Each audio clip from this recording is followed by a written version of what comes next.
विचारतो आहे काय तुमच्या त्या सकाराच्या बरोबर कोणपट कोण झालाय त्याला आता आठवून द्या बघू. असं कसं मला सांगता बोलबट तू माझ्या सकाराचा मित्र आहे. तू जात नसेल तर आम्ही जातो.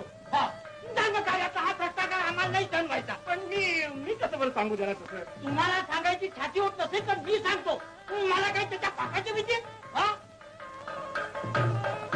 सकाराम हा कोण रे?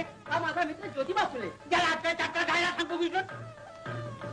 हे ब्राह्मणाचं लग्न आहे आणि आमच्या ब्राह्मणांच्या लग्नाच्या मिरवणुकीत शूद्रांना चालायचा अधिकार नाही. शूद्र तुमच्या बरोबर नाही चालता येणार मला. मुळीच चालता येणार नाही.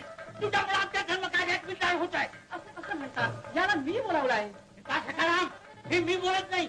माझ्या मुखाने धर्मशास्त्र बोलताय. धर्मशास्त्र धर्मशास्त्र सकाराम जातो मी. ज्योतिबा क्षमा कर मला. याला यायचंच असेल तर आमच्या सगळ्यांच्या मागून 50 पावलावर नाही येऊ दे. आपण सारे मागून चालू. नको नको माझ्यामुळे विचार होईल तुम्हाला. जातो मी. ज्योतिबा ज्योतिबा ज्योतिबा काय चला.